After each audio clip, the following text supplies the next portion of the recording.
30শে মে নবান্নে মহাবৈঠক, বকেয়া ডিএ নিয়ে জট কাটার আশায় রাজ্য সরকারি কর্মীরা। Hi everyone, welcome back to my channel অঞ্জনার ব্যঞ্জনা।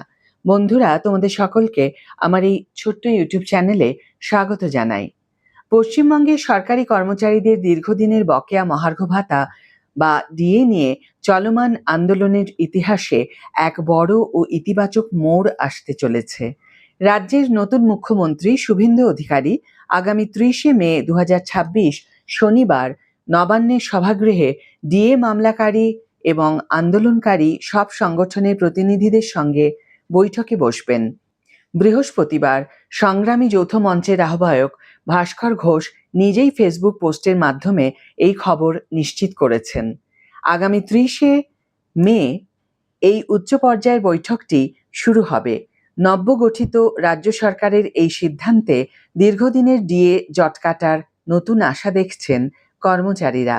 উল্লেখ্য, কিছুদিন আগে মন্ত্রিসভার বৈঠকে ডিএ নিয়ে কোনো সিদ্ধান্ত না আসায় কর্মীদের মধ্যে ব্যাপক অসন্তোষ তৈরি হয়েছিল। তবে এই নতুন বৈঠকের মাধ্যমে সেই ক্ষোভ প্রশমিত হতে পারে বলে ধারণা করা হচ্ছে। গত 18ই মে 2026-এ মুখ্যমন্ত্রী শুভেন্দু অধিকারীর নেতৃত্বে রাজ্য মন্ত্রিসভার দ্বিতীয় বৈঠকে পশ্চিমবঙ্গের সরকারি কর্মচারীদের জন্য বহু প্রতীক্ষিত সপ্তম বেতন কমিশন গঠনের নীতিগত অনুমোদন দেওয়া হয়। কিন্তু সেই ক্যাবিনেট বৈঠকে বকেয়া ডিএ নিয়ে কোনো আলোচনাই হয়নি, যা সাধারণ কর্মচারীদের একাংশকে ক্ষুব্ধ করেছিল। বর্তমানে পশ্চিমবঙ্গের সরকারি কর্মীরা ষষ্ঠ বেতন কমিশনের অধীনে 18% হারে ডিএ পাচ্ছেন। অন্যদিকে কেন্দ্রীয় সরকারি কর্মচারীরা 1 জানুয়ারি 2026 থেকে 60% হারে ডিএ পাওয়ায় কেন্দ্র ও রাজ্যের মধ্যে ডিএর ব্যবধান দাঁড়িয়েছে 42%। গত 5 ফেব্রুয়ারি 2026 দেশের সর্বোচ্চ আদালত সুপ্রিম কোর্ট নির্দেশ দিয়েছিল 2009 থেকে 2019 সালের মধ্যে বকেয়া ডিএর অন্তত 25% অবিলম্বে পরিশোধ করতে হবে। সেই সঙ্গে বাকি 75% অর্থ কিভাবে দেওয়া হবে তা নির্ধারণের জন্য 4 সদস্যের একটি বিশেষ কমিটি গঠনের নির্দেশও দেওয়া হয়েছিল। বিগত সরকারের আমলে বকেয়া ডিএ প্রদানের ক্ষেত্রে বারবার সময়সীমা বাড়ানোর আবেদন করা হয়েছিল। এবার নতুন সরকার আসায় সপ্তম পে কমিশন চালুর পাশাপাশি বকেয়া ডিএ মেটানোর ক্ষেত্রেও একটি স্পষ্ট রোডম্যাপ পাওয়া যাবে বলে আশা করছেন কর্মচারীরা। এই বৈঠক সফল হলে প্রাথমিক শিক্ষক, করণিক, পুলিশ কর্মী এবং লক্ষ লক্ষ পেনশনারদের আর্থিক কাঠামোয় বড় ধরনের বদল আসতে পারে।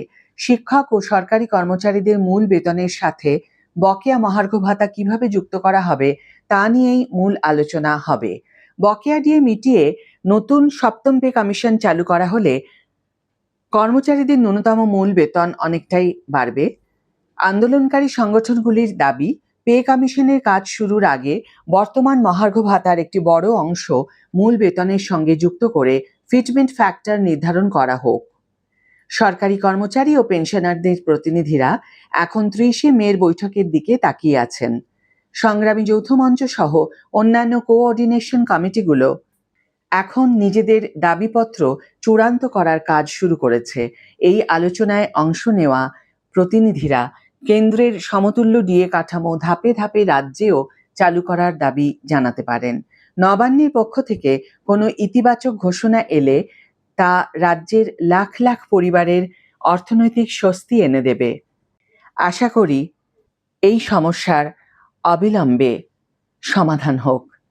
আজকের ভিডিও এখানেই শেষ করছি বন্ধুরা। ভিডিওটি যদি কার্যকর বলে মনে হয়ে থাকে তাহলে অবশ্যই একটি ছোট্ট করে লাইক দিও, শেয়ার করো বন্ধুদের সাথে, কমেন্ট করে জানিও তোমাদের মতামত।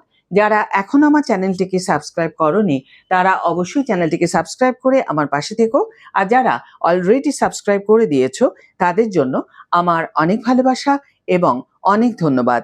আজ তাহলে বিদায় বন্ধু, দেখা হবে পরের ভিডিওতে। ভালো থেকো, সুস্থ থেকো, সঙ্গে থেকো।